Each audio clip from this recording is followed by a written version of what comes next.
Hi San Antonio and welcome to Park Bench. I'm Michelle Martinez, your host. We have a great show for you and we're excited to share the latest programming, park project updates, events, and lots more, all from your Parks and Recreation department. We have a great show, so let's get started. On this episode of Park Bench, we're learning about the city's off-road bike projects, hearing from a lifeguard whose passion is swimming, keeping cool with pools and new pop-up water energizer stations. We're recapping our Get Fit SA Pride Hike and 5K. Kicking off late night hoops, and celebrating our summer youth program Zero Robotics team for making it into the finals. We're here at Eisenhower Park, part of the San Antonio Off-Road Bike Projects. Let's hop in and learn more about all 5 bike projects. Let's go.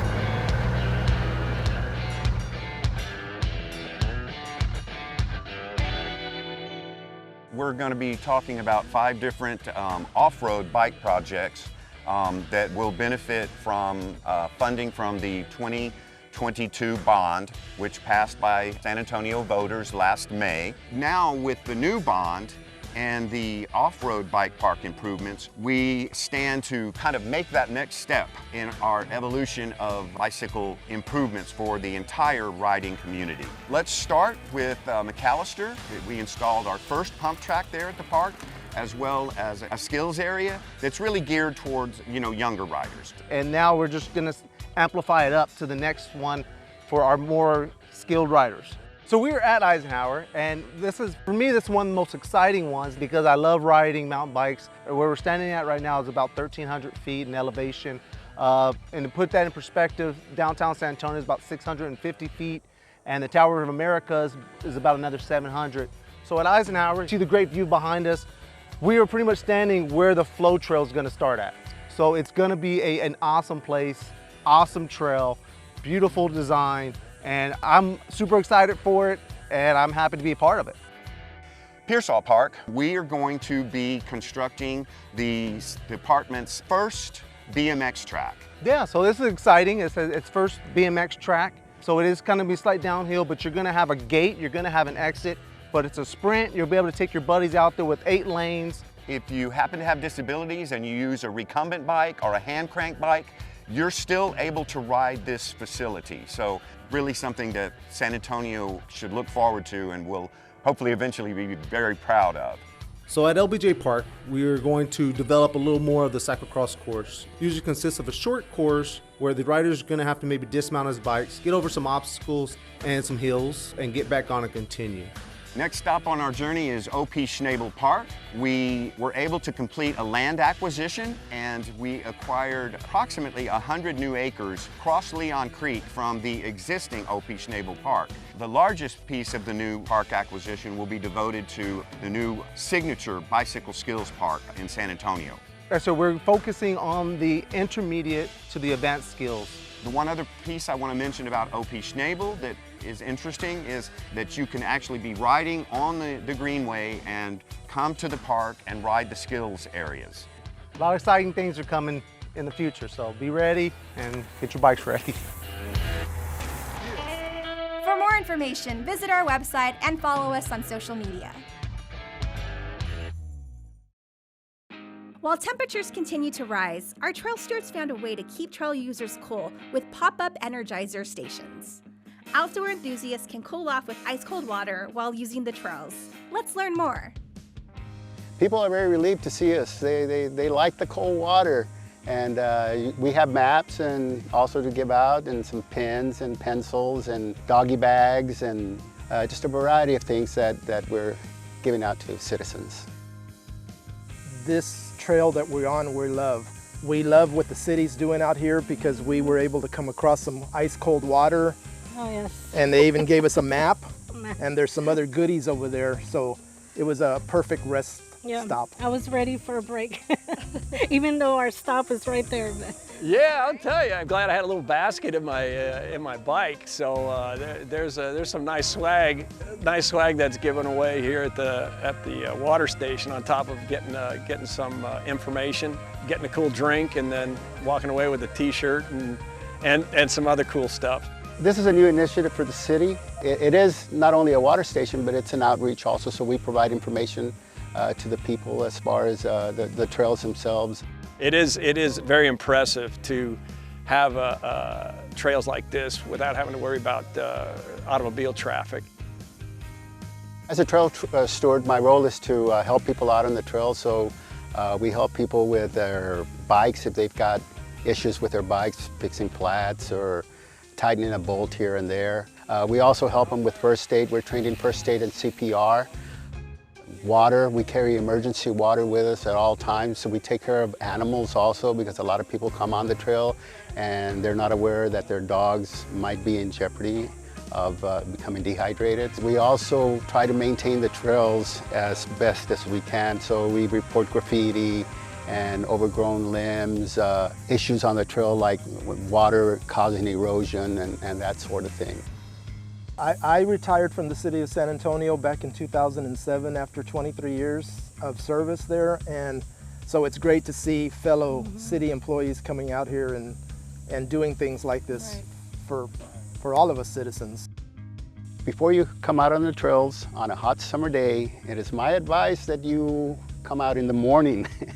Try to stay away from 11 o'clock. Between 11 o'clock and 5 o'clock, it's the hottest part of the day, and that's where we'll see people get into trouble. So we encourage people to take some cold water, maybe even pour some cold water on themselves. Always carry water for your dogs, always carry water for yourself, because you can't help your dog if you can't help yourself. Know where your water stations are also. What trailheads have water stations and working water stations. Finally, and most important, please watch out for other people. Take care of yourself and take care of the other people on the trail. For more information, visit our website and follow us on social media.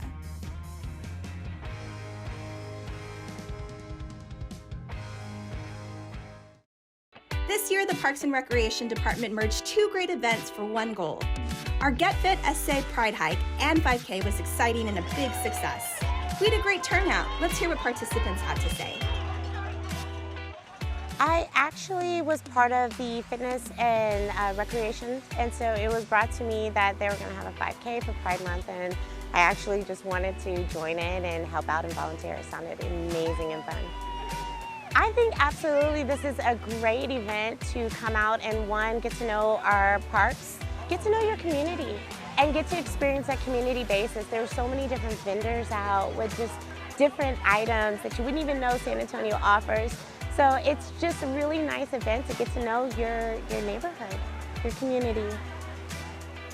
Honestly, she's more into this sort of thing, so I asked her if she wanted to do it. This was the hiking event she dragged me to. I didn't drag her for the first time. For the first time. It's great. I actually haven't ever been to this park, so we got here early, played on all of the swings for a little bit. I live on the east side, she lives on the north side, so getting to like a new part of San Antonio and getting to like experience a new part of town and be really surprised by how cool it is. This is actually my first 5K, so I just really wanted to try to complete one. So I finished it, that's what really counted. You know, that really feels good, just sweating and just being out here is a beautiful morning. That's what makes it good. Besides just like Pride Fest, this was the largest gathering of queer people in San Antonio that I've ever been to. I mean, especially right now, large gatherings carry a little bit more weight, a little bit more nerves. It's important to like celebrate queer joy right now. Yeah, it felt really joyful and sunny and bright and alive. What's most fun is the people and actually, like I'll go back to the same thing, completing the 5K. That was, it was a challenge I needed to get under my belt. I think it's the energy. It's a nice day, first of all, but everybody's mood, energy is just so uplifting, so happy, jovial. I love it. It's been a great experience. Oh man, what a rush. Awesome, man, great job. It's always better when you're done. And remember, you can get fit and show your pride all year long. Visit saparksandrec.com to find a fitness opportunity near you. Hey San Antonio, check out what's happening with your Parks and Recreation Department. Here are 3 things to try. Ready, set, get fit San Antonio. Join one of our Fitness in the Park classes across the city. There's something for everyone in all levels. Take a look at our current schedule and find a class. No registration required. And the best part, it's all free. Did you know our community centers offer a wide variety of programming, including youth sports, arts, nutrition education, dance, music, and lots more? Drop by one of our centers to learn more and make new friends. San Antonio is home to several natural areas where you can enjoy the sights, sounds, and smells of nature. Take in the fresh air and feel the sunshine on your face. Outdoor enthusiasts can enjoy hiking trails, bird watching, and lots more. For more information, visit our website and follow us on social media. Late night basketball is back, San Antonio, and it's all happening at Frank Garrett Community Center. We're talking to a couple of special guests to learn about the program and the center's deep roots in the community. Let's check it out.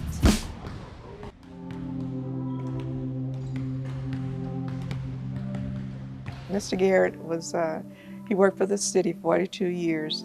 When he came out here, they had a pavilion and had a storage area. That's all the kids in the neighborhood had. And so the neighbors in this area got with him. They decided to come together, the city again, and they put this building up. I remember sitting over here with him. He was just one of those icons in this neighborhood. You'd be surprised. The young men that were out here, they could play ball.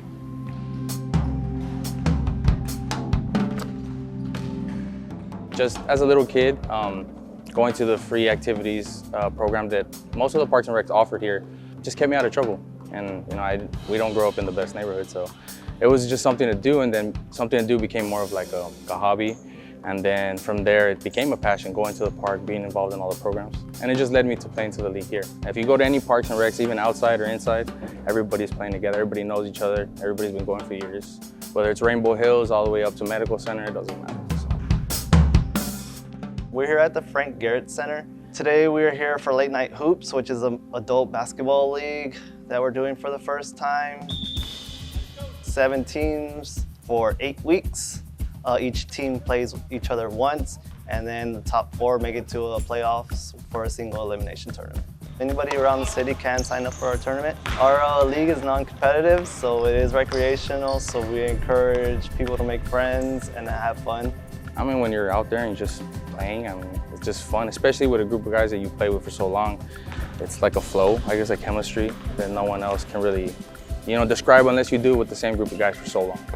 It's the same as, musicians in a group. They're gonna know each other's tempo, metronome. So it's the same way here, and it's just, you gotta see it that way. I'm really happy to be right here. I'm 82 years old, and anything that goes on at this center, I want to know about it because we really hustle to get this done. These kids out here need this, Because when I was younger, I would beg to get on the court. Oh, I got next. It'd be 10 people. I got next. No, I don't know. You're little, you're still like 12, 13. No, you play later. And then finally, when I got to an age where I can somehow play, they would say, hey, appreciate this right now. Because before you know it, you're 30 or you're 45. Now I'm 20-something with 2 kids. I'm like, wow, this does bring me back.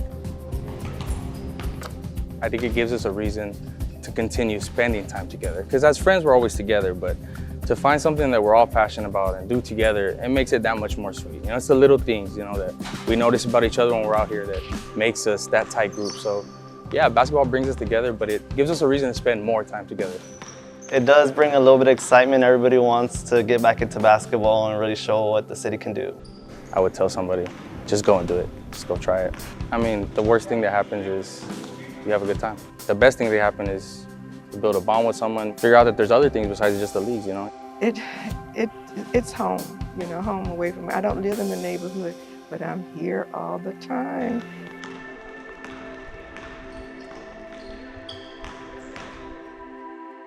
For more information, visit our website and follow us on social media. 50 students from our summer youth program participated in Zero Robotics, a nationwide competition in collaboration with MIT, NASA, and ISS. They learned the basics of computer programming and space engineering. And guess what? They made it to the finals. So Zero Robotics is a 5-week STEM program that introduces the basics of coding to kids. So they'll learn how to code, they'll learn about like variables, some math, graphing things. So we're partnered with 3 more teams and together that makes one alliance, and there's 10 other alliances competing. So we submit our best code that we work together, and then that code competes against the other alliances. It's a good stepping stone to learn. Yeah, so a lot of these kids, you know, they're barely learning, they're brand new, and even myself, I was brand new to it, and I learned a lot from this program too. We go on the computers and we watch like these videos and these slideshows on how to do it, and we kind of like take steps on it, and it guides us into learning it. We've been learning to like code and to move the satellite around. So I just like experimented in different codes, and now it works. I had fun working with the team.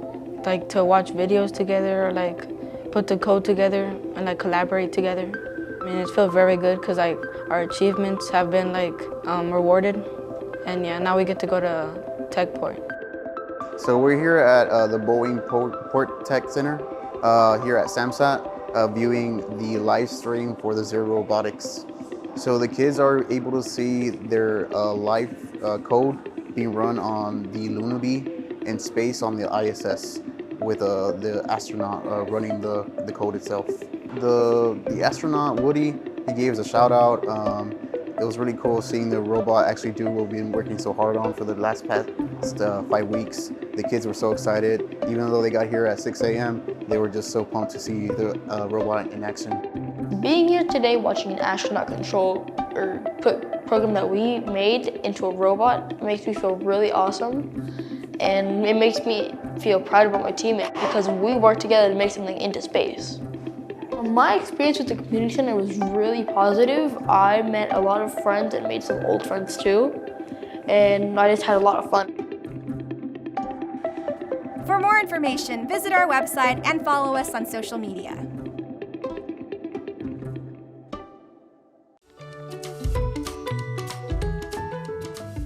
Wow, what a great walk and a great show. We hope you enjoyed it too. Be sure to visit saparksandrec.com to learn more about everything you saw. See you next time.